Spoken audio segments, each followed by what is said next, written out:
마지막으로 내 영혼아 주님을 송축하라. 내 영혼아 주님을 찬양하라. 내 영혼아 주님을 송축하라. 내 영혼아 주님을 찬양하라. 할렐루야. 그분의 성수에서 우리가 노래하며 예배하는 것이 우리의 영혼의 가장 큰 즐거움이요 기쁨입니다.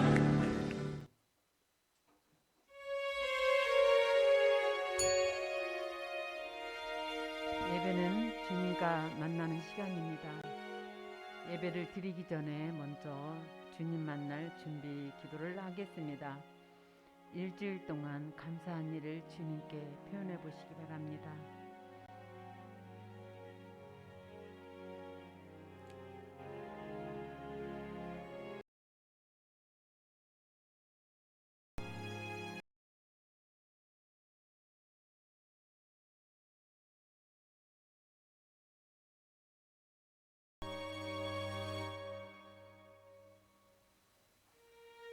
회개 기도를 드립니다. 주님, 제가 무엇을 회개할까요? 라고 여쭤보시고 성령님께 죄를 깨닫게 해달라고 구하시기 바랍니다.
겸손 기도를 드립니다.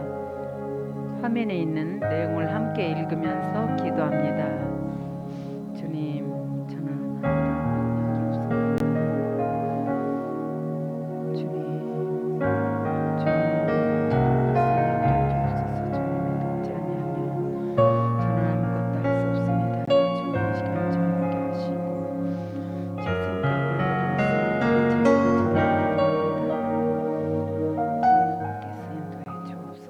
대적 기도를 드립니다. 예수 이름으로 명한다. 예배 해방하지 하게 하는 악한 영, 예배를 방해하는 악한 영을 예수 이름으로 떠나 갈지어다. 예수 이름으로 명하노니 이 더럽고 추악한 영은 떠나 갈지어다. 예배에 집중하지 못하게 방해하는 악한 영도 예수 이름으로 떠나 갈지어다. 예수 이름으로 명한다. 세상의 영, 예수 외에 다른 데 관심을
묵상하도록 합니다.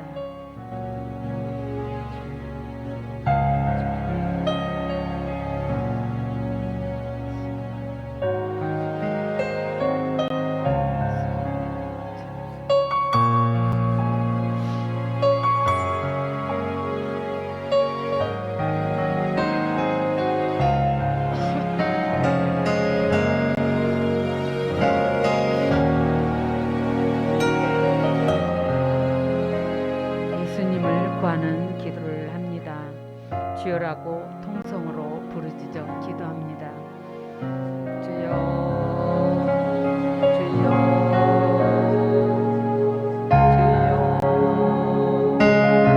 주여, 주여,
주여,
성령 충만을 위해서 기도합니다. 성령여 임하소서.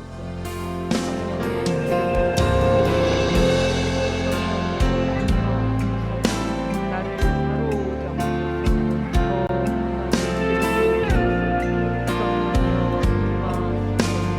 성령의 기름을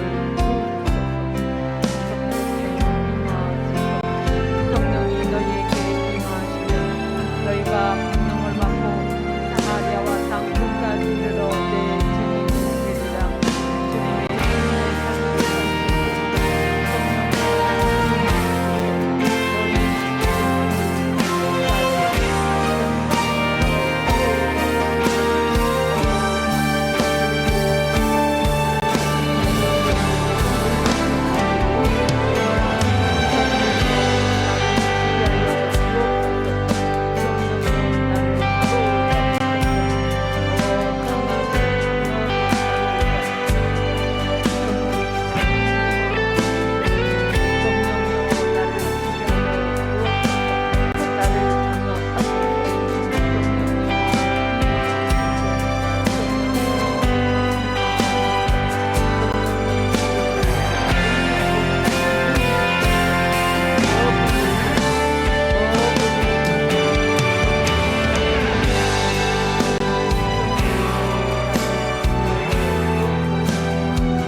예배를 위해서 통성으로 기도합니다.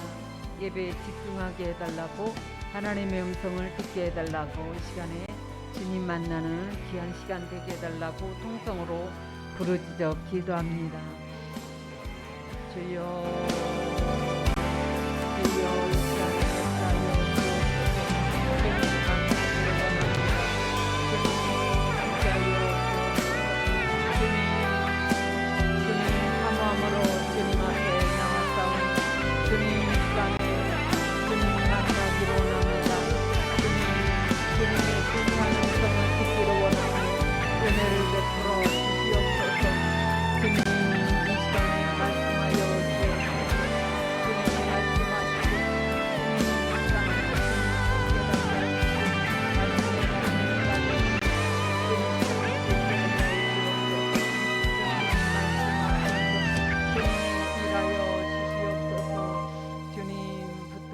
주옵소서. 예수 이름으로 기도합니다. 아멘. 찬양 드리겠습니다.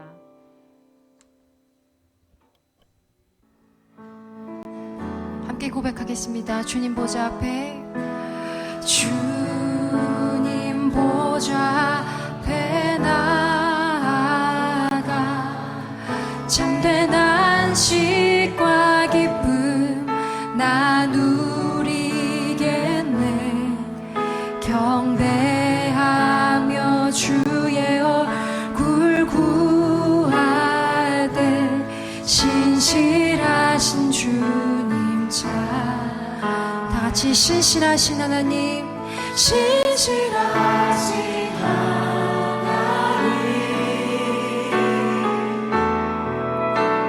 신실하신 주,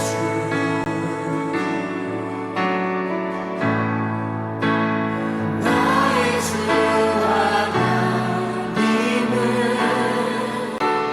신실하신 주님. 우리 이절로 고백하겠습니다. 기도들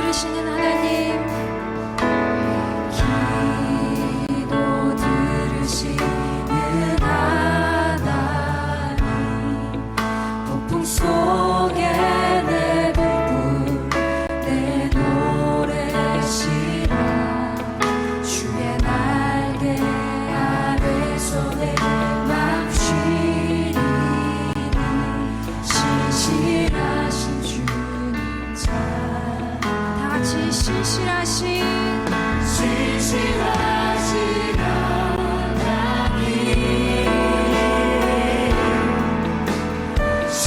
신실하신 주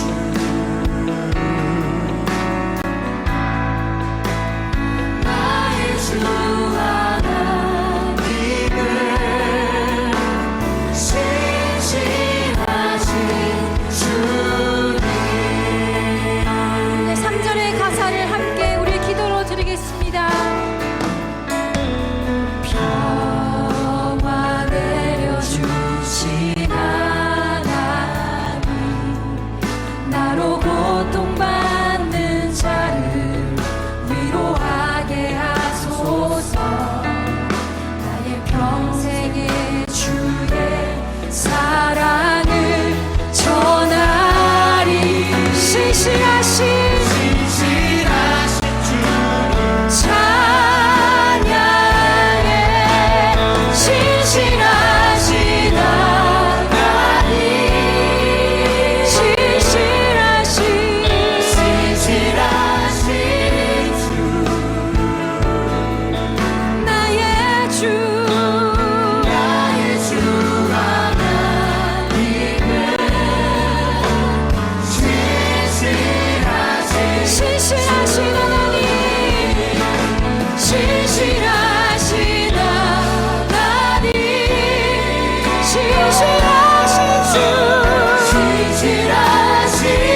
주 나의 주 하나님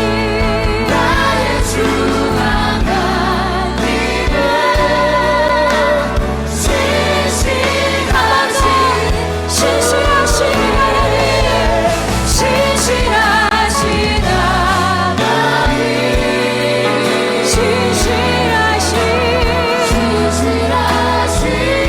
주 나의 주 하나님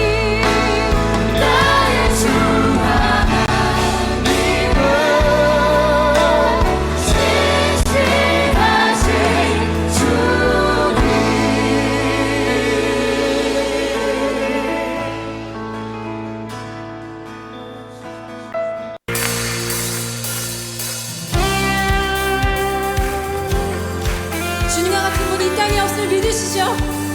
주님과 같이 선하신 분이 우리 삶 가운데 없음을 믿으십니까?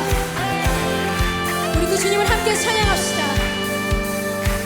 거룩하시고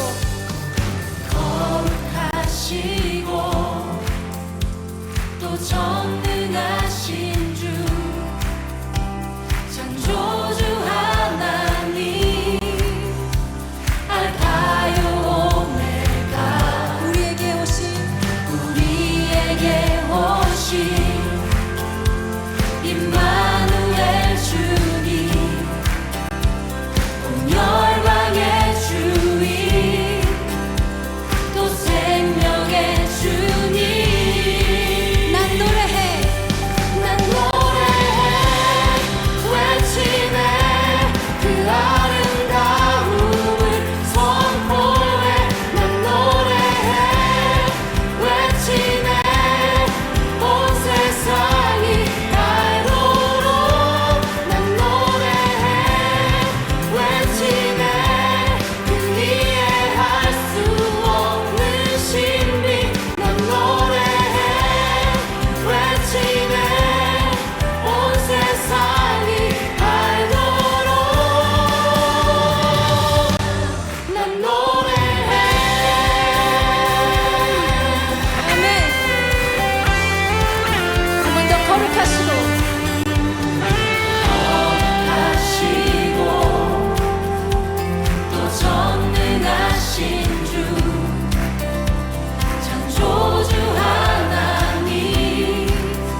던지시고 내줄 세지 않으시네. 한 번 더.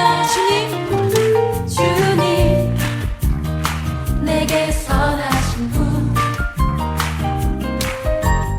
고와 같은 나를 구해 주의 자녀 삼아 주셨네. 주님 내게 선하신 분, 내 과거를 던지시고 내줄 세지 않으시네. 같이 선하신 분, 선하신 분, 선하신 분, 선하신 분, 선하신 분. 우리 자매님들만 주님 내게 선하신 분, 매일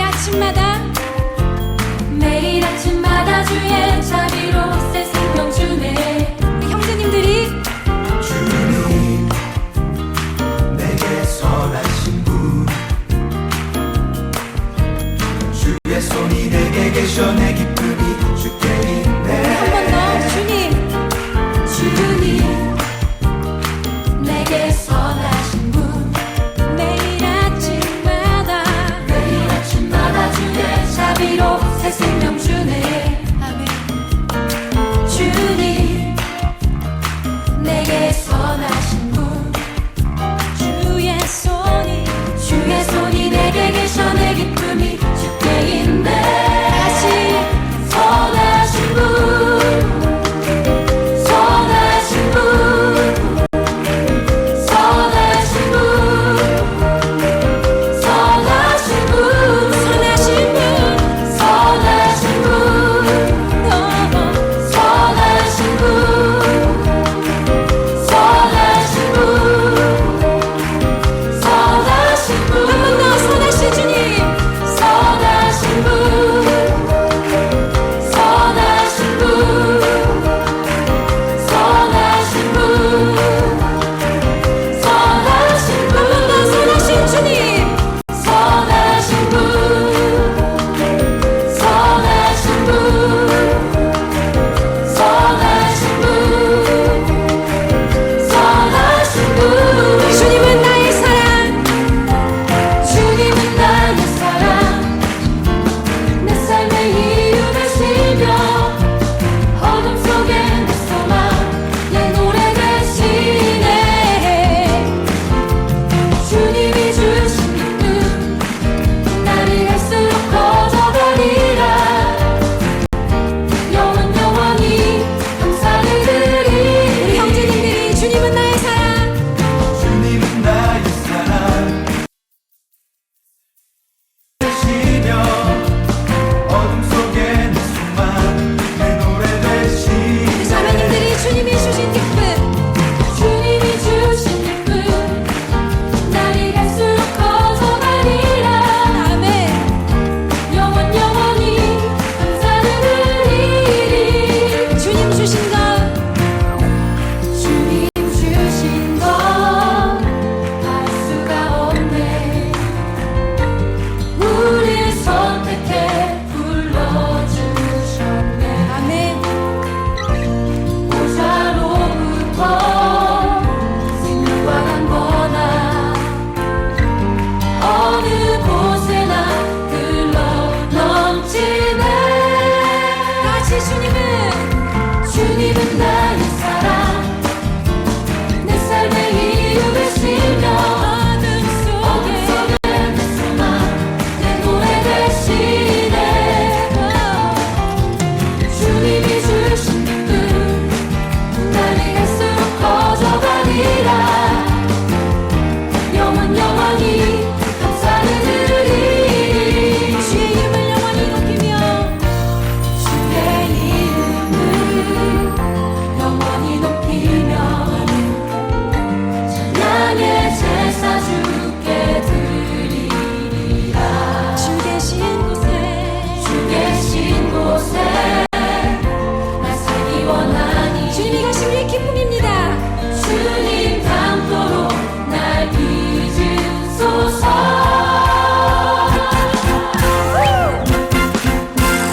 주님은 나의 사랑, 내 삶의 이유 되시며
주시니 어제도 오늘도 내일도 주실래. 내가 지나온 아픈 날들을 함께 걸으신 주님, 모든 순간 품어주시니 어제도 오늘도 내일도 주실래.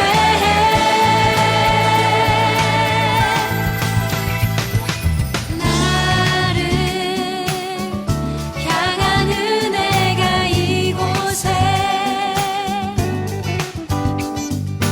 오늘 넘치도록 채우시네. 끝내 나를 붙드신 자비가 내 삶을 덮어 날 새롭게 하네. 내 삶을 덮어 날 새롭게 하네. 내 삶을 덮어 날 새롭게 하네.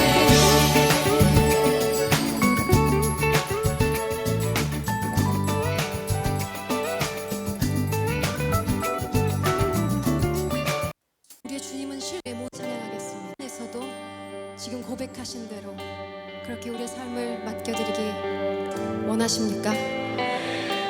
우리 그 주님을 함께 찬양하겠습니다. 모든 것 아시는 주님, 모든 것 아시는 주님, 내 삶에 펼쳐진 계절도 임마누엘 함께 늘 동행하시니 내 모든 순간 돌보아 주시네. 아멘. 모든 것 창조하신 주님, 파도를 잠잠케 하신 주,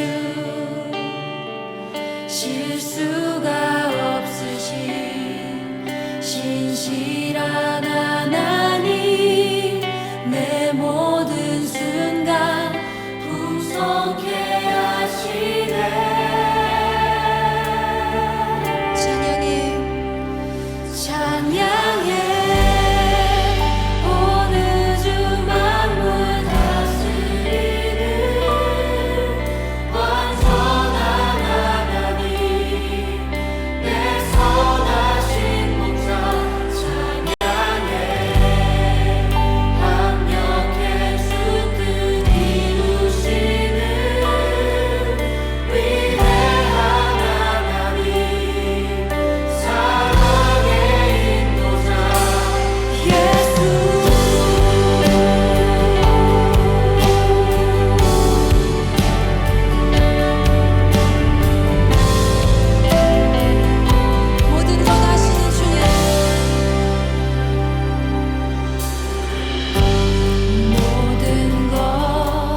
주님과 함께하는 이 고요한 시간, 주님의 보좌 앞에 내 마음을 쏟네. 모든 것 아시는 주님께 감출 것 없네. 내 맘과 정성 다해 주 바라나이다.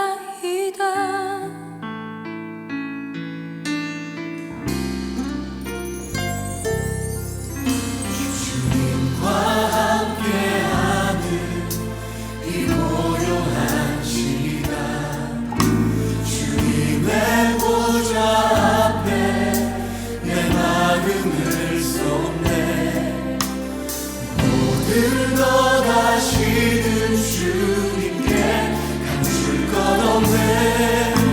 내 맘과 정성 다해 주 하나나이다. 온 맘 다해 사랑합니다. 온 맘 다해 주 알기 원하네.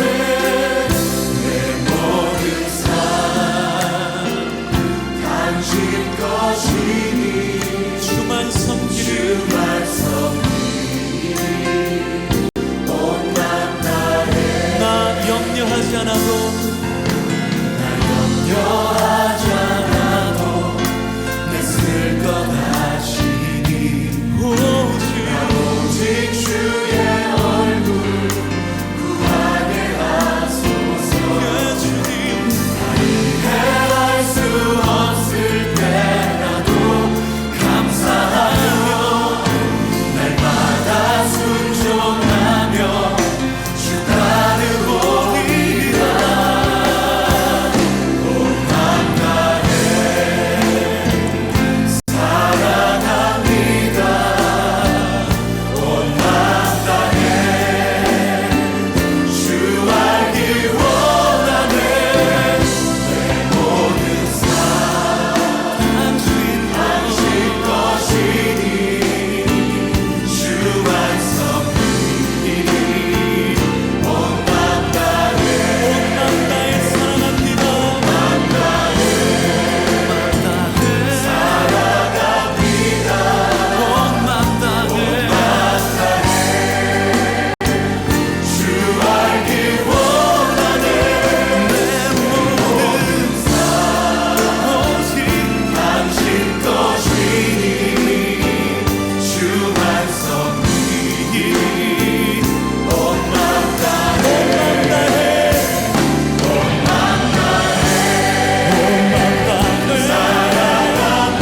사랑합니다. 온 맘 다해 주 알기 원하네. 내 모든 삶 당신 것이니 주만 섬기리. 온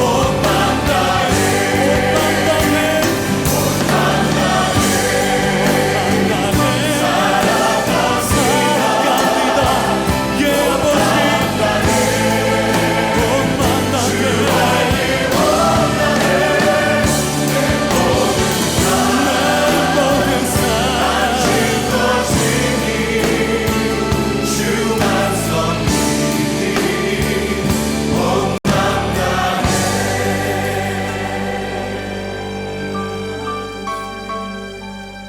주만 섬기리. 온 맘 다해. 예 아버지 예 아버지 예 아버지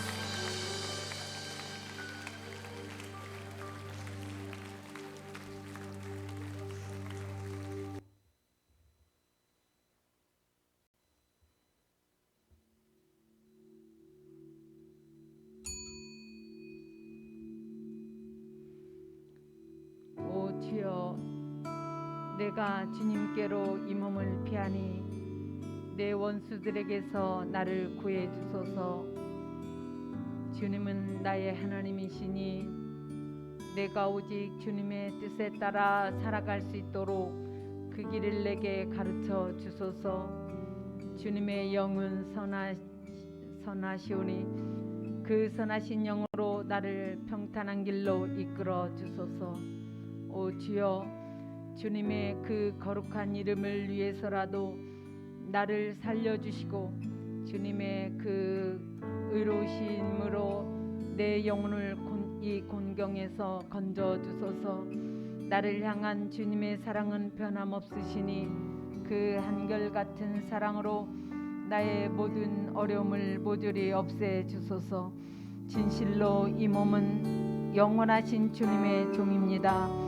내게 한결같은 사랑을 베푸시는 주님께서는 진실로 나의 요새, 나의 산성, 나의 구원자, 나의 방패, 나의 피난처이십니다.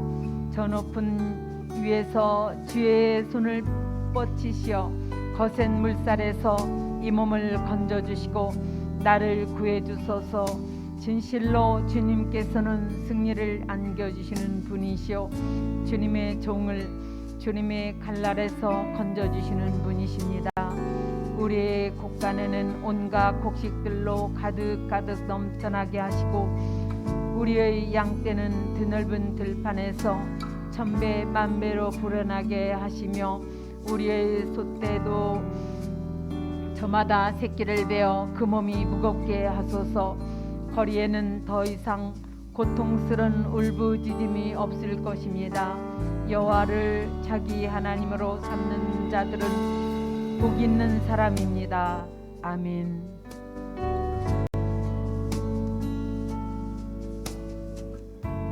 다 함께 사도신경으로 신앙을 고백합니다. 나는 전능하신 아버지 하나님 천재 창조주를 믿습니다. 나는 그의 유일하신 아들 우리 주 예수 그리스도를 믿습니다.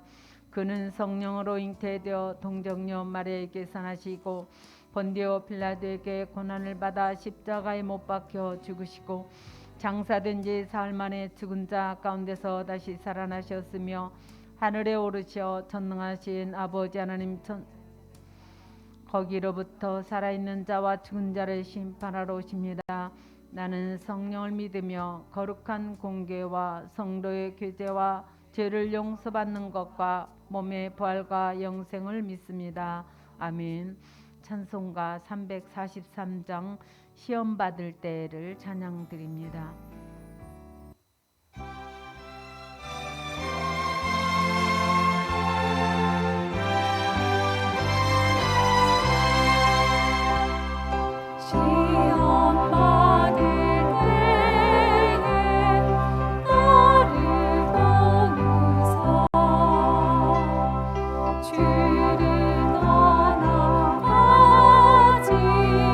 알게 하소서.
본문 말씀 창세기 39장 7절에서 10절을 다 함께 읽겠습니다.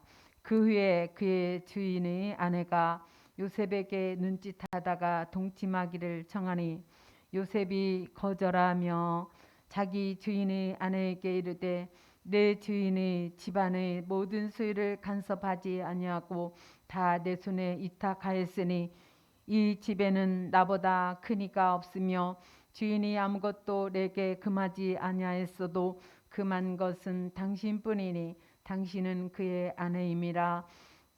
그런즉 내가 어찌 이 큰 악을 행하여 하나님께 죄를 지으리까. 여인이 날마다 요셉에게 청하였으나 요셉이 듣지 아니하여 동침하지 아니할 뿐더러 함께 있지도 아니하니라. 아멘. 다음 박진희 전도사님 나오셔서 말씀을 주시도록 합니다.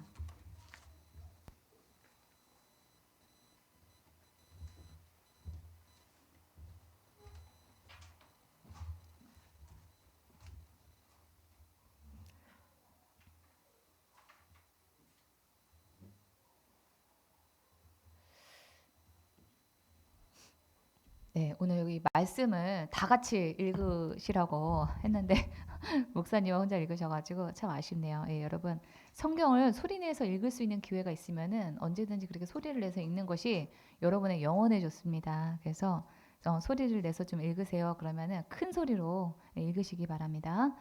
네, 오늘 요즘에 우리가 계속 요셉에 대해서 좀 살펴보고 있습니다. 네, 이 성경은 알려주고 싶은 이 특별한 메시지가 있으면 중복해서 기록을 합니다. 근데 요셉의 삶을 다룬 이 창세기 39장에서 중복되는 것은 요셉이 노예가 되고 난 다음에 하나님이 함께 하심으로 형통한 자가 되었고, 또 나중에 감옥에 갇히고 난 다음에 그 다음에도 하나님 함께 하시고 형통한 자가 되었다라고 하는 것입니다. 그러니까 요셉의 삶을 한마디로 이렇게 규정을 한다면은 하나님이 함께 하시는 삶, 형통한 삶, 이 두 가지였다라고 하는 것이죠. 이 보통 사람의 생각으로 이 형통한 것은 자신의 뜻대로 되어가는 것이 형통한 것입니다. 이 형통의 의미를 사전에서 찾아보면은 모든 일이 뜻과 같이 잘 되어감이라고 하는 그런 뜻을 가지고 있습니다. 이 요셉처럼 타국에서 혼자 어린 나이에 노예가 되고 죄를 지지도 않았는데 감옥에 갇히는 일을 과연 형통하다라고 우리가 볼 수가 있을까요? 그렇지가 않죠. 누가 요셉과 같이 노예가 되고 죄수가 되기를 바라겠습니까? 우리는 세상에서도 형통하고 내 뜻대로 되어야지 그 삶이 형통한 삶이다, 성공한 삶이다 이렇게 생각을 하지만 그것은 세상에 속한 가치관입니다. 자신의 뜻이 이루어지는 것이 형통이 아니에요.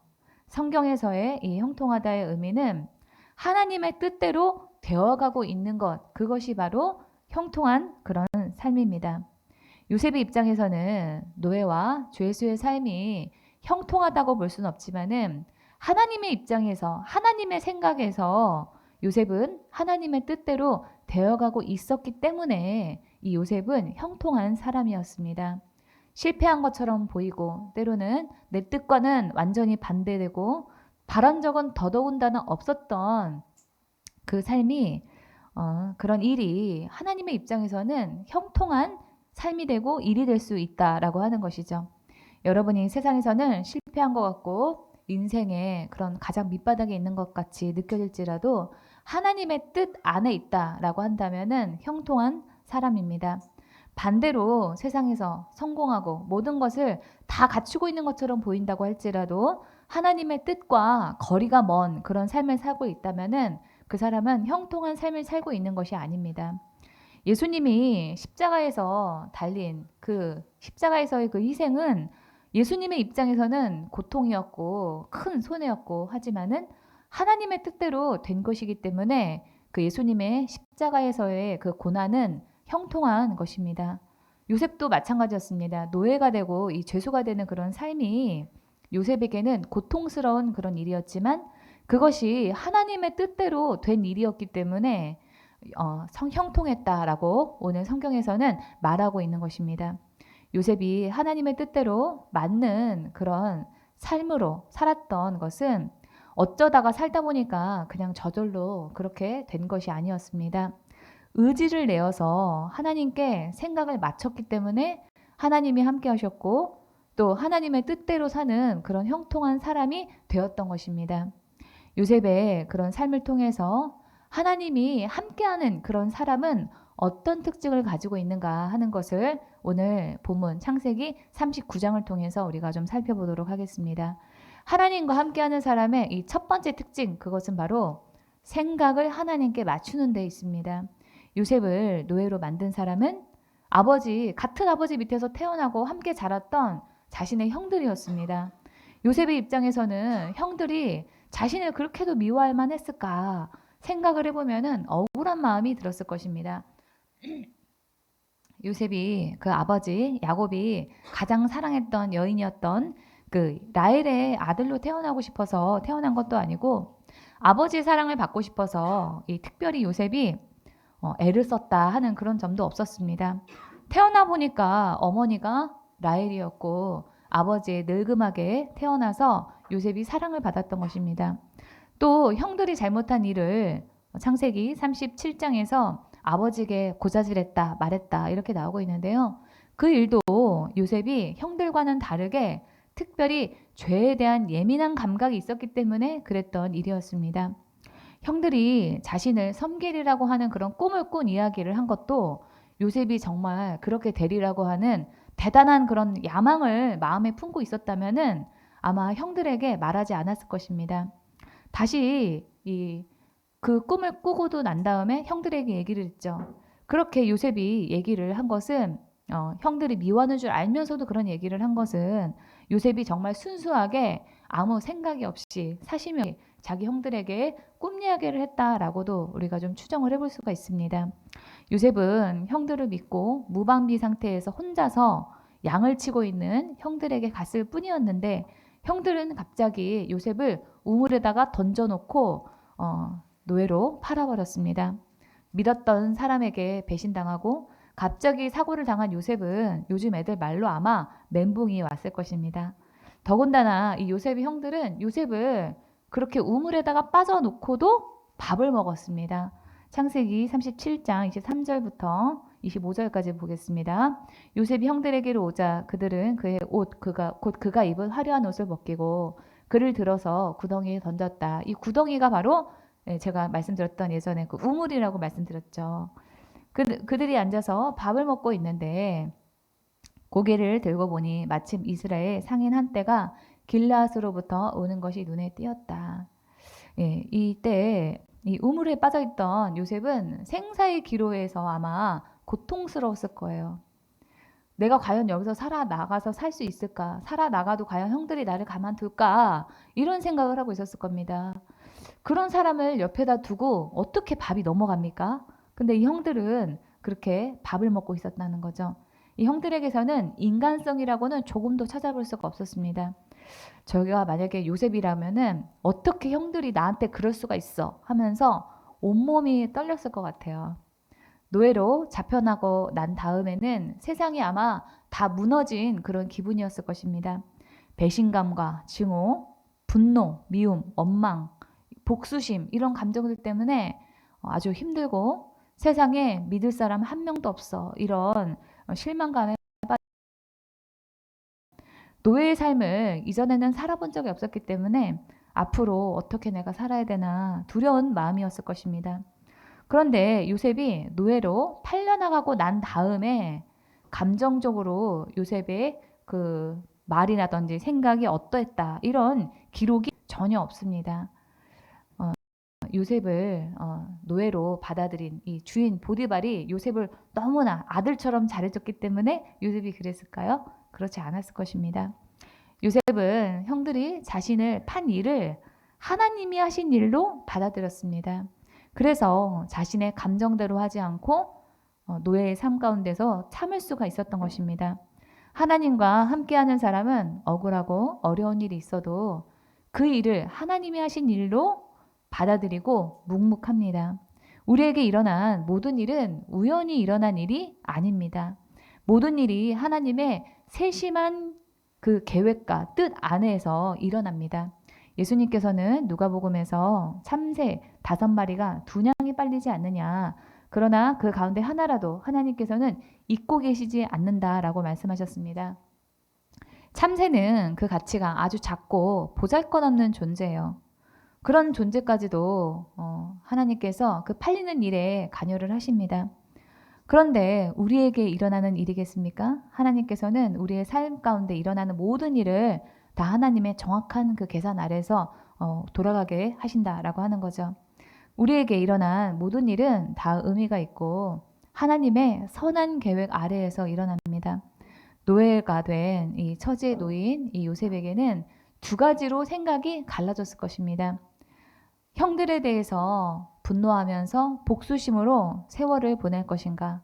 아니면 하나님의 선한 뜻이 있음을, 선한 계획이 있음을 믿고 하나님을 신뢰하면서 묵묵할 것인가? 요셉은 그 후자를 선택했습니다. 시편은 우리가 악인들이 하는 행동에 대해서 마음 상해하고 노여워하고 격분하고 불평하는 것은 우리 자신을 악으로 기울어지게 한다라고 말합니다. 그것은 마음으로 살인하는 그런 죄를 짓는 것입니다. 시편 37편 7절에서 9절까지 다 함께 읽어보겠습니다. 잠잠히 주님을 바라고 주님만을 애타게 찾아라. 가는 길이 언제나 평탄하다고 자랑하는 자들과 악한 자나 이룰 수 있다는 자들 때문에 마음 상해하지 말아라. 노여움을 버려라. 격분을 가라앉혀라. 불평하지 말아라. 이런 것들은 오히려 악으로 기울어질 뿐이다. 또 악한 자들은 뿌리채 뽑히고 말 것이다. 그러나 주님을 기다리는 사람들은 반드시 땅을 물려받을 것이다. 이 당시의 농경사회에서 땅이라고 하는 것은 자신의 소득을 소득을 더 많이 이룰 수 있는 그런 어떤 기반, 삶의 기반을 말하는 거죠. 예. 그래서 가장 좋은 것이 바로 당시의 땅이었습니다. 악으로 기울어지느니 차라리 하나님이 베푸실 그 선한 결말을 기대하면서 주님을 의지해라 라고 하는 말을 이 말씀에서 말하고 있습니다. 우리가 하는 생각이 하나님이 기뻐하시는 생각인가 아닌가를 분별해야만 합니다. 분노하고 복수심을 가지는 것 하나님이 원하시는 생각이 아니고 하나님의 선한 뜻과 계획이 있음을 알고 묵묵하게 우리가 참는 것이 원하시는 생각이라고 하는 것은 아주 분명한 일입니다. 로마서에서는 육신을 따라 생각하는 일과 성령을 따라서 생각하는 일에 대해서 말하고 있습니다. 로마서 8장 5절 다 함께 좀 읽어보겠습니다. 육신을 따라 사는 사람은 육신에 속한 것을 생각하나 성령을 따라 사는 사람은 성령에 속한 것을 생각합니다. 육신에 속한 생각은 죽음입니다. 그러나 성령에 속한 생각은 생명과 평화입니다. 이 말씀에 따라서 내가 육신에 따라 사는 그런 사람의 생각을 할 것인가 아니면은 성령에 속한 생각을 할 것인가 이것을 우리가 분별하고 난 다음에는 이 말씀을 붙들고 성령님 제가 성령에 속한 생각만 할 수 있도록 저의 생각 가운데 임하시고 저의 생각을 다스려 주시옵소서 이런 기도를 하면서 하나님이 원하시는 생각을 쫓아가도록 해야 한다라고 하는 것입니다. 요셉이 하나님과 함께 했다는 평가를 받은 이유는 하나님의 뜻에 맞는 생각을 선택하고 그 생각을 유지했기 때문입니다. 그런데 그게 쉽지는 않습니다. 요셉과 같은 배신을 당하고 노예가 되는 처지에서 벗어날 수 없는 그런 상황이라면은 나도 모르게 증오가 때때로 내 안에서 튀어오를 것입니다. 자기의 그 처지와 자기 뜻대로 안 돌아가는 그런 상황을 보면은 마음을 지키기가 참 어렵습니다. 그럴 때는 기도하고 하나님이 주신 마음을 선포해야만 합니다. 하나님이 기뻐하시는 그런 태도와 그런 마음이 무엇일까 그거를 우리가 생각을 해보고 적어놓고 입으로 선포를 해서 마음과 입이 지켜지도록 애를 써야만 합니다. 창세기 39장에서 요셉이 노예가 되고 난 다음에도 억울하게 감옥살이를 하면서도 요셉의 그 생각과 감정이 어떠했다. 뭐 화를 냈다든지 뭐 분노했다든지 이런 감정에 대한 그런 표현이 전혀 나오지 않는 것은 요셉이 마음을 잘 지켰을 뿐만 아니라 그의 입도 그의 말도 조심했다라고 하는 것을 뜻합니다. 요셉은 신세한탄을 하면서 노예가 되고 죄수가 되는 일을 허락하신 하나님을 원망 불평할 수도 있었습니다. 그러나 요셉이 어떤 말을 했다고 단 한마디도 나오지 않습니다. 보디발의 아내의 유혹을 뿌리치면서 억울하가 죄수가 됐을 때도 마찬가지였습니다. 자신을 감옥에 가둔 보디발이나 그의 아내를 향해서도 또는 누구를 향해서도 어떤 거친 말이나 행동을 했다는 말이 전혀 나오지 않습니다. 요셉이 아예 부정적인 말을 하지 않은 거예요. 그는 말하는 대신에 묵묵히 자기에게 주어진 그런 삶의 어려움을 받아들이고 당장 주어진 삶에 충실했습니다. 잠언에서는 4장에서 마음을 지키라 라고 이렇게 말을 하고 그 다음 바로 9절에서는 이어서 말 조심하라 라고 권면하고 있습니다. 잠언 4장 23절에서 24절 다 함께 읽어보겠습니다. 시작. 모든 지킬 만한 것 중에 더욱 내 마음을 지키라. 생명의 근원이 이에서 남이니라. 구부러진 말을 내 입에서 버리며 비뚤어진 말을 내 입술에서 멀리하라. 여기서 24절 구부러진 말, 비뚤어진 말은 하나님의 생각에서 하나님의 기준에서 벗어난 그런 말을 의미합니다. 우리가 뭐 화를 낸다든지 누구는 누구한테 내가 복수를 해야 되겠다든지 이런 말은 전부 다 구부러진 말, 비뚤어진 말 그런 말인 거죠. 23절에서 마음을 지키라고 말하고 난 다음에 바로 뒤에 이어서 24절에서 말 조심해라 이런 권면을 하는 것은 우리가 마음을 지키는 일과 말을 하는 것이 밀접한 연관이 있다라고 하는 것입니다. 하나님이 기뻐하시는 마음을 우리가 의지적으로 선택을 하지 않으면은 그 다음은 말로 그 부정적인 생각과 감정을 토해내게 되어 있고 그게 원망과 불평과 같은 부정적인 말입니다. 네, 제가 아주 최근에 제 기대와 뜻과 굉장히 어긋나고 화가 나는 그런 일이 있었어요. 그런데 그래서 제가 저희 이제 얘기할 사람이 저희 엄마밖에 없으니까 어쩌다가 이런 일이 일어났는지 모르겠다 이러면서 어떻게 하면 좋냐 이러면서 약간 그렇게 좀 이렇게 짜증나고 이런 말을 얘기를 했거든요. 그랬는데 그 다음 날에 제가 꿈을 꾼 거예요. 근데 그게 그렇게 일어난 그런 일이 납득이 되는 그런 꿈이었습니다. 그래서 하나님이 나에게 말 조심하라고 입 조심하라고 그런 꿈을 꾸게 하셨나 보다. 꿈은 하나님이 저에게 꾸게 하시는 거잖아요. 그래서 내가 말 조심해야 되겠다 그런 생각이 들어서 그 다음부터는 그 일에 대해서 아예 그냥 입을 닫았습니다. 혹시 또 저희 어머니나 가족이 그런 얘기를 한다 그러면은 그 말에 대해서 아예 그 말 하지 마세요 하고 제가 말을 하지 않았고 그랬거든요. 그리고 또 누가 나에게 말을 시킬 것 같아가지고 만약에 말을 시킬 것 같다 싶을 때는 아예 그냥 이렇게 큰 이어폰을 이렇게 꽂고 아무도 나에게 말을 안 시키게 그렇게 하고 있었어요. 예. 근데 제가 이번에 이 창세기 말씀을 준비하면서 내가 말 안 하기를 정말 참 잘했다. 이렇게 해야 되는구나. 이런 생각을 했습니다. 우리가 마음을 잘 지키지 못하면은 말도 잘못하게 되어 있습니다. 말은 우리 삶의 열매를 맺어서 실제로 드러나게 하는 그런 힘이 있기 때문에 우리는 평소에 하는 그 말을 조심해야 합니다.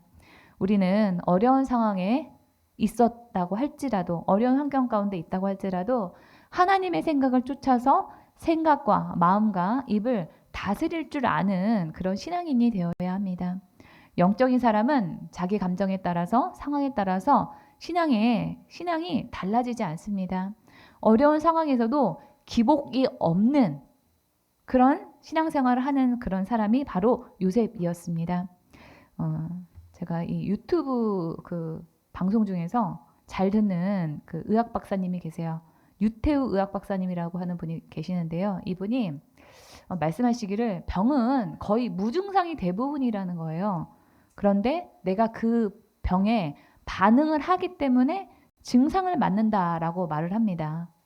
그래서 병은 약이나 시술로 의사나 약사나 이런 사람들이 치료를 해주는 거지만은 반응은 내가 하는 것이기 때문에 그 반응에 대해서는 내가 조절할 수 있고 또 근본적인 해결까지도 할 수 있다라고 말씀을 하시더라고요. 그래서 원하는 목표를 세워놓고 그런 증상이 일어남에도 불구하고 그럼에도 불구하고 내가 원하는 것을 계속 하다 보면은 증상도 병도 고칠 수가 있다라고 말하고 있습니다.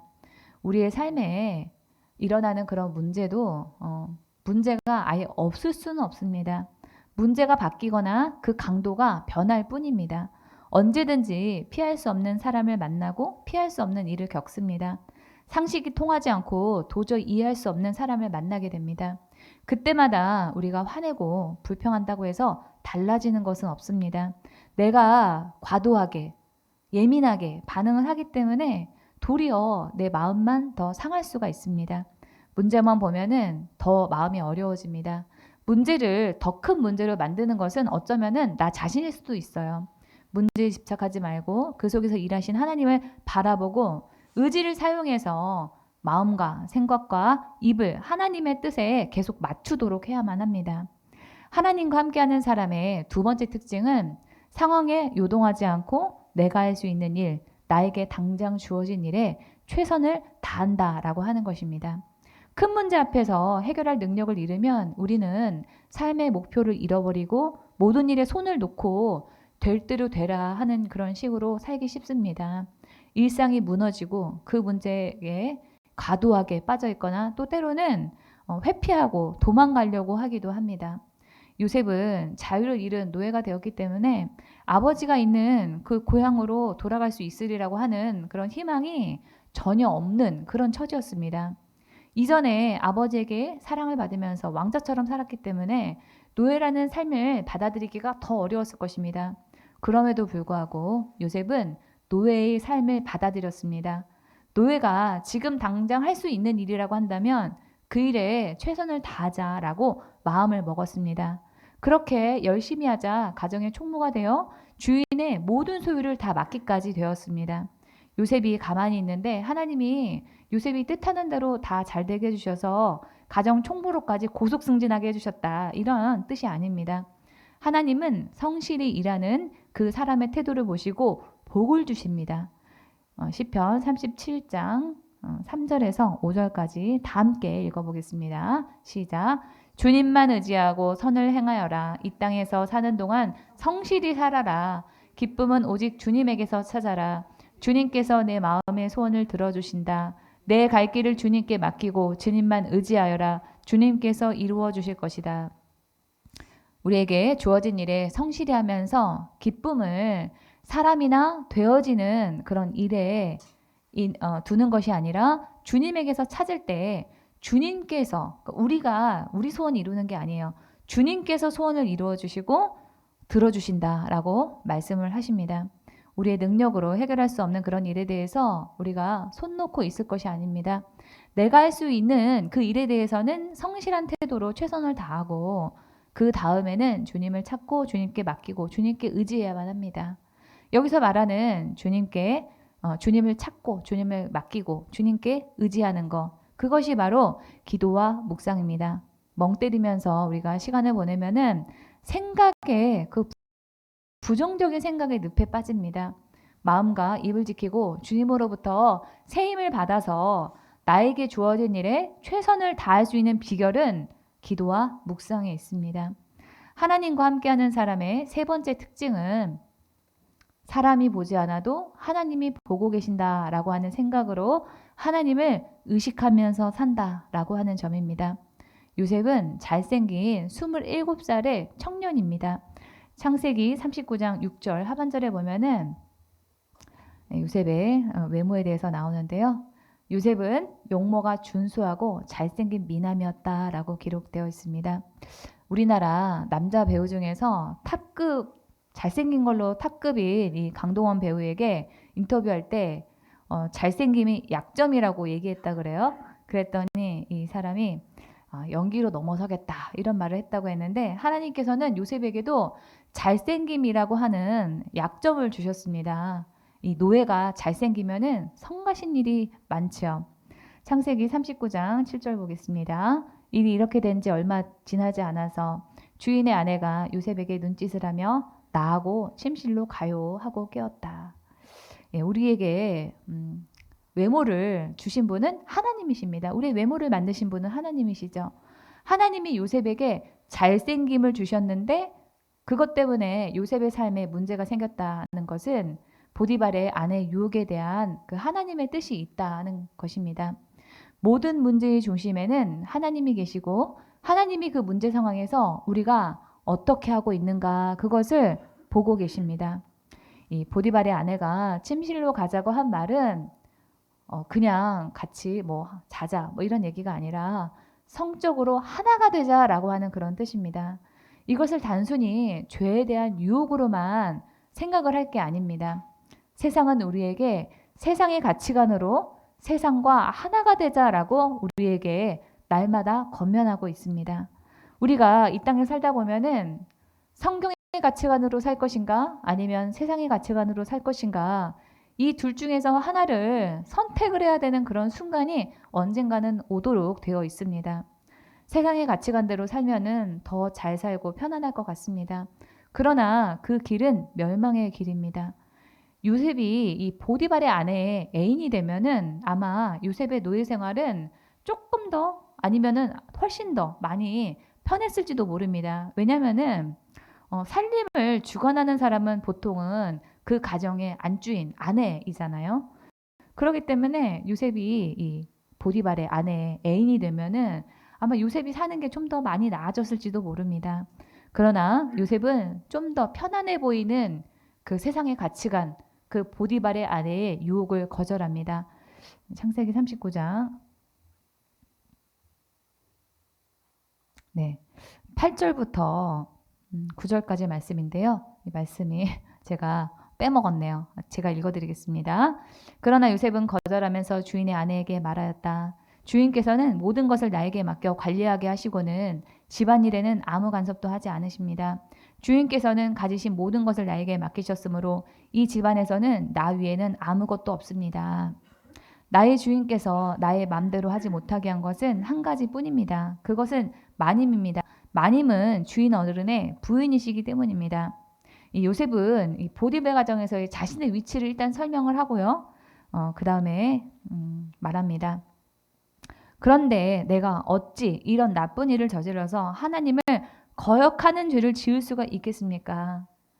이게 중요하죠. 주인 보디발에게 죄를 지을 수 없다라고 말하는 것이 아니라 하나님을 거역하는 죄를 지을 수가 없다라고 말을 합니다.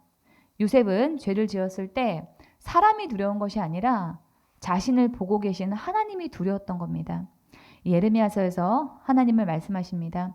사람이 제 아무리 은밀한 곳에 숨는다고 하여도 그는 내 눈에서 벗어날 수 없다. 나 주의 말이다. 내가 하늘과 땅에서나 하늘과 땅 어디에나 있는 줄을 모르느냐.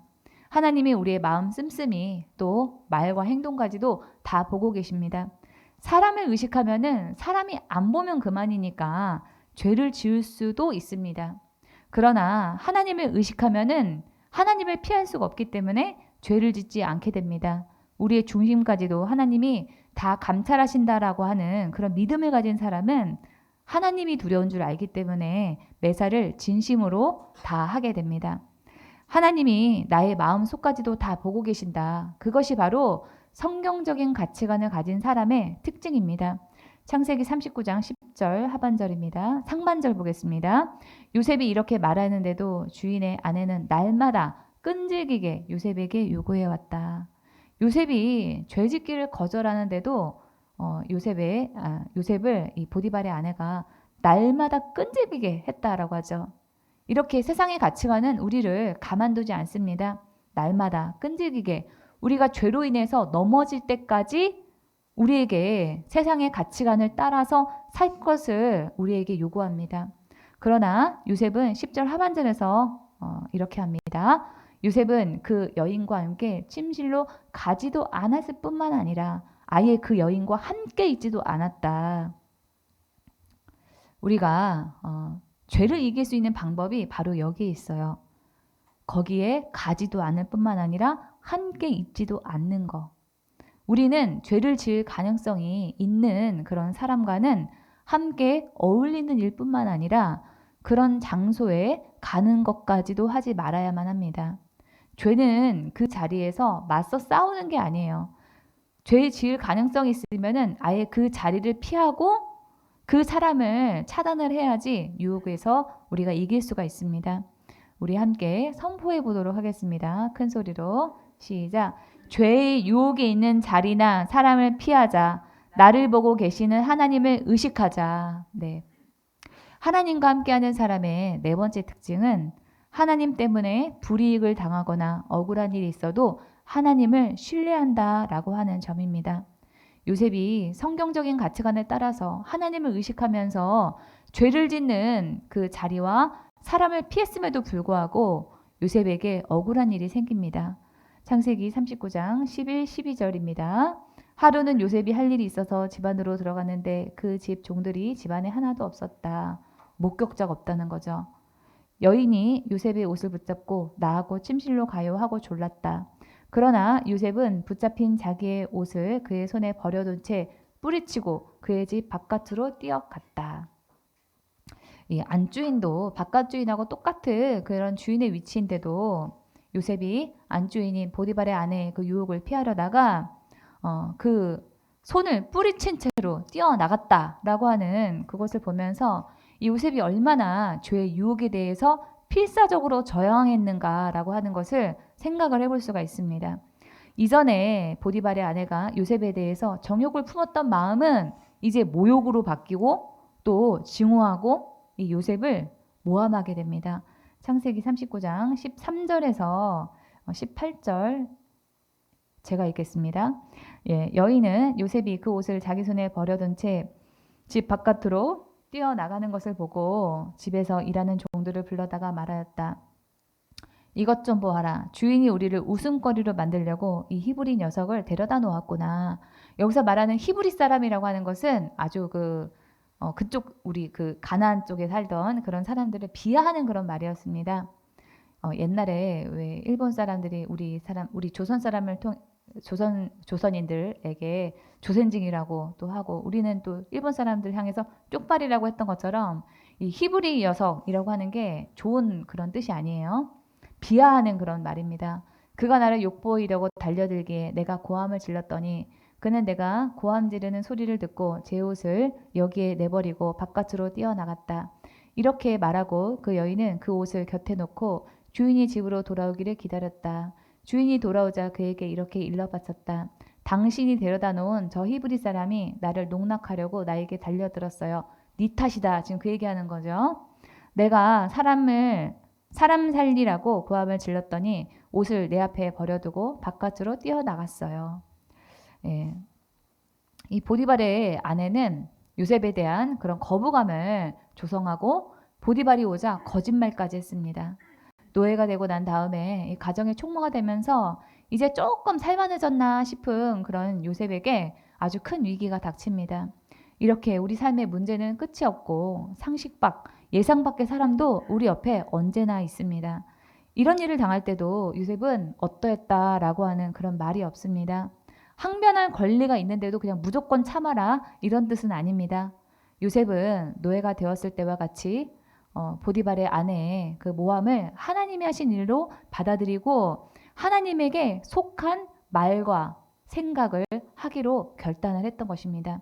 그런데 요셉을 모함하는 이 아내의 말을 들은 보디발의 태도가 조금 이상합니다. 19, 20절 보겠습니다. 주인은 자기 아내에게서 당신의 종이 나에게 이 같은 행패를 부렸어요 하는 말을 듣고서 화가 치밀어 올랐다. 요셉의 주인은 요셉을 잡아서 감옥에 가두었다. 이 보디발은 왕의 경호대장으로서 왕의 측근이기도 하고 당시 귀족이었을 것입니다. 고대의 귀족이 잘못한 노예 한 사람을 죽이는 일은 일도 아니었어요. 얼마든지 요셉을 죽일 수도 있었는데 보디발은 화를 내고 요셉을 감옥에다가 가둘 뿐이었습니다. 보디발은 아내의 말을 들을 때는 순간적으로 화가 났지만 아내에 대해서도 요셉에 대해서도 잘 알았던 거예요. 자기 아내는 부도덕하고 방탕한 사람이고 또 요셉은 정직하고 성실한 사람이라고 하는 그 사실을 알고 있었던 것입니다. 그러니까 요셉을 죽이지는 않고 감옥에다가만 가뒀던 거예요. 우리가 하나님에게 속한 생각에 따라서 행동한 결과 억울한 일을 당해도 그 일을 하나님도 아실 뿐만 아니라 내 주변에 있는 사람들도 다 압니다. 하지만 이 요셉이 잘못하지 않았다라고 하는 사실을 사람들이 알아준다고 해도 요셉의 삶이 바뀌는 건 없었어요. 여전히 요셉은 노예이고 감옥에서 이제는 죄숙 생활까지 해야 되는 그런 억울한 상황에 직면해 버렸습니다. 인생이 꼬일 대로 꼬인 것처럼 그렇게 돼버렸어요. 우리가 살다 보면은 하나님이 왜 그렇게 하시는가? 하나님이 꼭 그렇게 할 수밖에 없었는가 하는 그런 이해되지 않는 그런 순간이 있습니다. 그때 우리가 기억해야 될 것은 어차피 하나님이 하시는 일은 사람이 전부 다 이해할 수 없다라고 하는 사실입니다. 하나님이 하시는 일이 다 이해가 되고 납득이 되면은 우리가 하나님과 같은 수준이든지 아니면은 하나님이 사람이 고안해낸 그런 신이든지 둘 중에 하나입니다. 하나님이 하시는 일을 다 이해할 수 없다는 그런 사실을 전제로 우리가 신앙생활을 해야 하고, 이해가 안 돼. 그때는 우리의 믿음을 발휘해야 될 그런 순간입니다. 하나님은 신실한 분이시다. 믿을 만한 분이다. 나에게 선한 뜻과 계획을 가지고 내가 이해할 수 없는 그 일을 하셨다. 하나님이 하시는 일이 이해가 안 될 때는 이 사실을 믿고 우리가 실천을 해야만 하는 그런 때입니다. 제가 18개월이고 동생이 난 지 20일이 채 되지 않았을 때 저희 아버지가 사고로 돌아가셨습니다. 엄마와 저는 그 일을 계기로 인생이 바뀌었고, 하나님이 아빠를 죽게 하신 일이 제가 다 커서까지도 이해가 되지 않았어요. 저희 어머니께서는 저희 아버지가 돌아가신 그 일을 계기로 인생이 바뀌는 그런 경험을 하면서 교회를 다니다가 하나님이 살아계신다면 어떻게 나를 과부로 만들 수 있는가, 이렇게 어린 애들을 두고 어떻게 나를 과부로 만드시지? 하면서 교회를 떠나셨습니다. 제가 나중에 이 하나님의 음성을 듣게 되면서 하나님한테 물어봤어요. 왜 하나님이 아빠를 그렇게 빨리 데려가셨냐 여쭤봤는데 하나님께서는 저에게 너와 엄마를 쓰려고 하셨다 이렇게 말씀을 하시더라고요. 아빠가 돌아가시는 그런 어려움이 없었다면은 제가 하나님을 찾고 하나님을 의지하고 살았을까요? 저는 그렇게 생각하지 않습니다. 아마 아빠를 의지하면서 살았을 겁니다. 하나님을 아빠가 없어서 하나님을 대신에 찾고 의지하면서 살았더니 하나님을 경험하게 되었고 사역자의 삶으로까지 우리가 살 수가 있었습니다. 저는 나중에 제가 천국에 가면은 이 땅에서는 제가 하나님이 하시는 그 일이 이해되지 않았었지만 천국에 가서는 그 일이 이해가 돼서 하나님께 더 감사할 일이 많으리라라고 확신합니다. 하나님을 바라보면서 성경적인 가치관대로 살면은 우리의 삶이 평탄할 거다, 성공할 거다, 이렇게 우리가 막연한 기대를 하는데요. 예수님을 믿는 삶은 애초에 평탄한 삶일 수가 없습니다. 예수님께서는 우리에게 좁은 길, 좁은 문으로 들어가라고 말씀하셨어요. 마태복음 7장 13절부터 14절까지 다 함께 읽어보겠습니다. 좁은 문으로 들어가라. 멸망으로 이끄는 문은 넓고 그 길이 널찍하여서 그리로 들어가는 사람이 많다. 생명으로 이끄는 문은 너무나도 좁고 그 길이 좁아서 그것을 찾는 사람이 적다. 넓은 문, 넓은 길은 편안하고 안전한 삶입니다.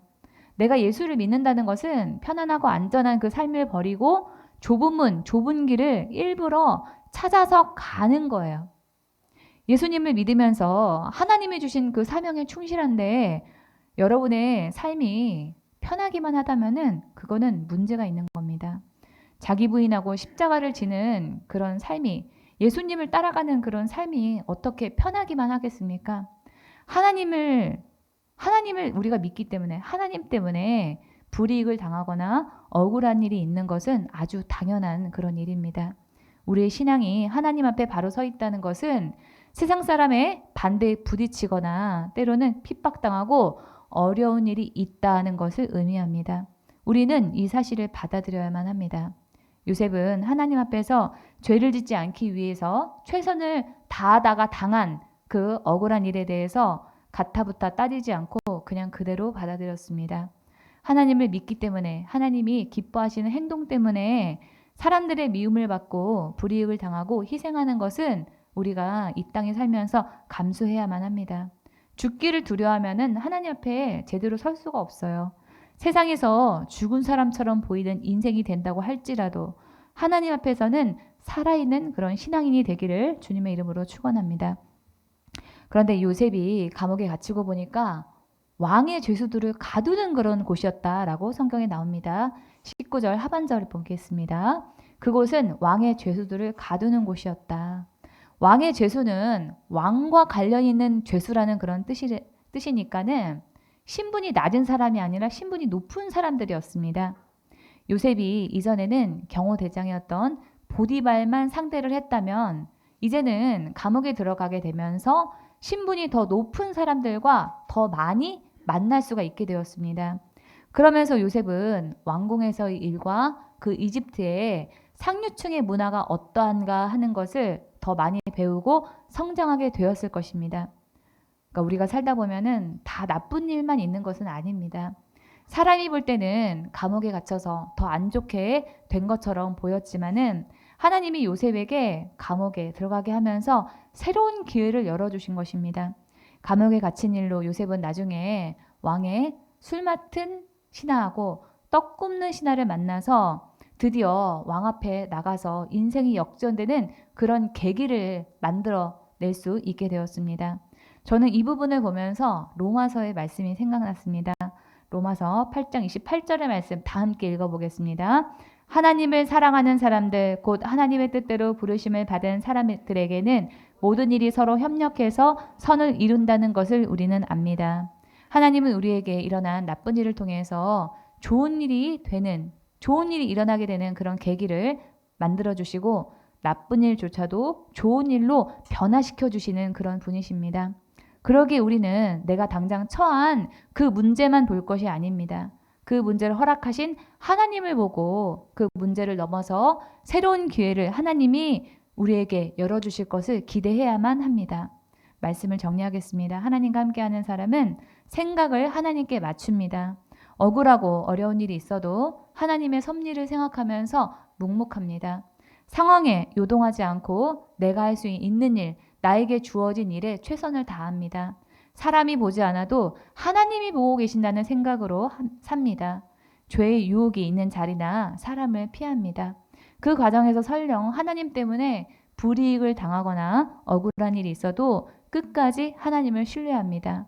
이러한 신앙으로 여러분이 하나님의 뜻을 여러분의 삶 내에서 이뤄나가는 형통한 사람이 다 되기를 주님의 이름으로 축원합니다. 말씀을 마치겠습니다.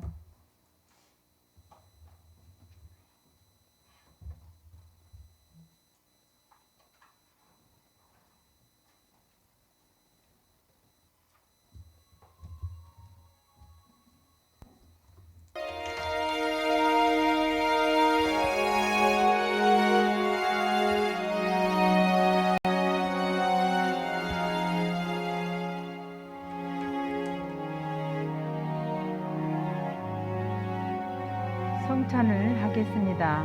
성찬을 대하는 태도에 관한 화면을 보시면서 성찬에 임하시기 바랍니다. 성찬은 주님의 살과 피를 먹는 것입니다. 성찬을 대하기 전에 먼저 회개 기도를 합니다. 주님 앞에 회개하는 시간을 갖도록 합니다. 주님, 이 시간에 회개 영을 부어 주옵소서. 주님 앞에 회개하기를 원합니다. 주님 앞에 나도 모르게 지었던 죄들이 너무나 많습니다. 주님, 이 시간에 저의 죄를 주님의 보혈로 정결케 씻어 주시옵소서. 너희 죄가 주홍같이 붉을지라도 흰눈같이 희게 하시고 진홍같이 붉을지라도 양털같이 희게 하신 주님, 저희들의 죄악을 주님의 보혈로 정결하게 씻어 주시옵소서. 주님, 함께하여 주옵소서. 예수 이름으로 기도합니다. 아멘. 성경 말씀 고린도전서 11장 23절부터 함께 교독합니다. 내가 여러분에게 전해준 것은 주님으로부터 전해받은 것입니다. 곧 주 예수께서 잡히시던 밤에 빵을 들어서 감사를 드리신 다음에 떼시고 말씀하셨습니다. 이것은 너희를 위하는 내 몸이다. 이것을 행하여 나를 기억하여라. 식후에 잔도 이와 같이 하시고서 말씀하셨습니다. 이 잔은 내 피로 세운 새 언약이다. 너희가 마실 때마다 이것을 행하여 나를 기억하여라. 그러므로 여러분이 이 빵을 먹고 이 잔을 마실 때마다 주님의 죽으심을 그가 오실 때까지 선포하는 것입니다. 그러므로 누구든지 합당하지 않게 주님의 빵을 먹거나 주님의 잔을 마시는 사람은 주님의 몸과 피를 범하는 죄를 짓는 것입니다. 그러니 각 사람은 자기를 살펴야 합니다. 그런 다음에 그 빵을 먹고 그 잔을 마셔야 합니다. 몸을 분별함이 없이 먹고 마시는 사람은 자기에게 내릴 심판을 먹고 마시는 것입니다. 이 때문에 여러분 가운데는 몸이 약한 사람과 병든 사람이 많고 죽은 사람도 적지 않습니다. 우리가 스스로 살피면 심판을 받지 않을 것입니다. 그런데 주님께서 우리를 심판하시고 징계하시는 것은 우리가 세상과 함께 정죄를 받지 않게 하시려는 것입니다. 아멘. 찬송가 229장 아무 흠도 없고 찬송을 드리면서 떡과 포도주를 나눠 드리겠습니다. 찬양이 끝난 다음에 함께 성찬을 드시기 바랍니다.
주의 반찬은 죄에 대하여는 죽고 새로운 생명으로 거듭나는 것을 의미합니다.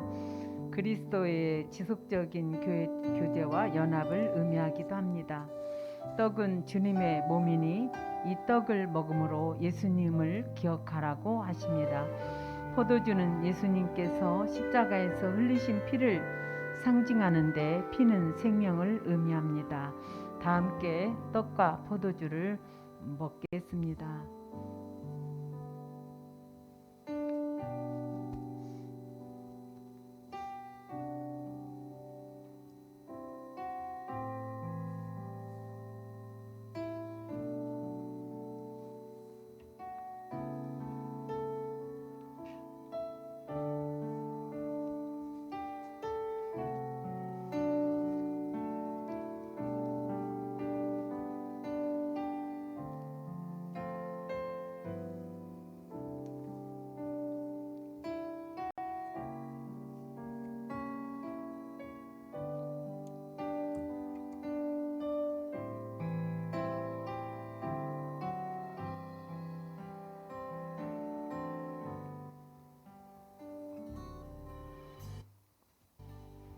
광고가 있습니다. 다음 주에는 기도실에서 주일 예배를 드립니다. 매주 두 번째 토요일마다 하는 하루 종일 하는 기도회는 이번 주에는 전도사님 사정으로 18일에 하루 종일 기도회가 있습니다. 찬송가 339장 내주에 지신 십자가를 찬양하면서 하나님께 준비한 예물을 드리도록 하겠습니다.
드린 예물을 위해서 기도합니다.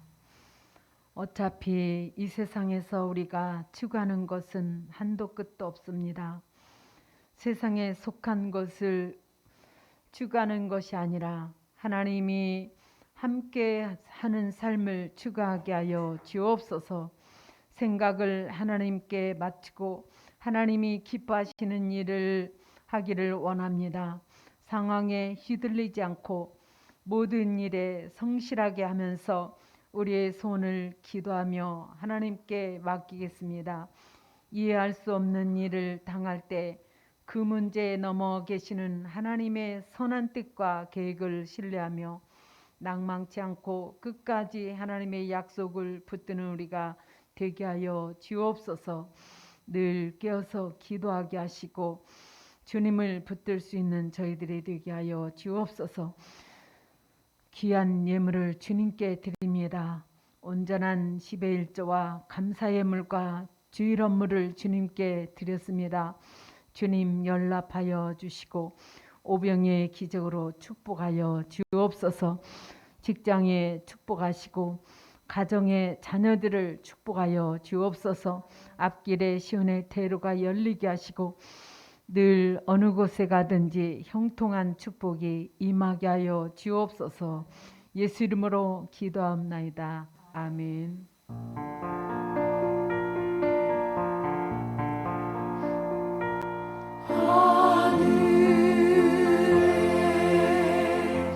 계신 아버지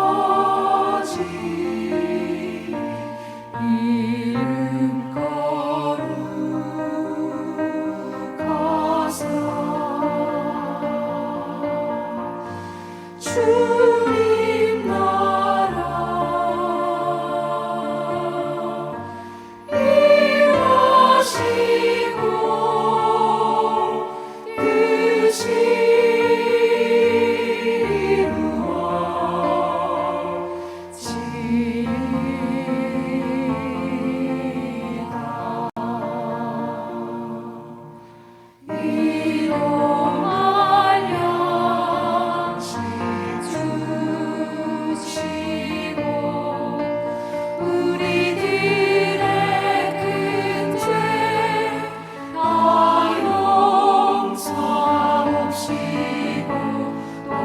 시험에 들게 마시고 악에서 구원하소서. 내게 주의 나라 주의 권세 주의 영원히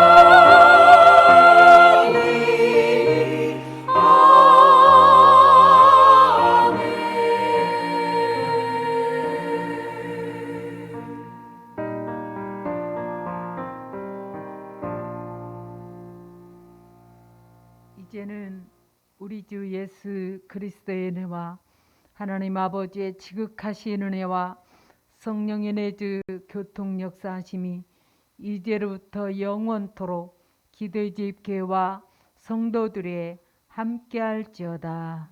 아멘.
어떤 시련이 와도 나는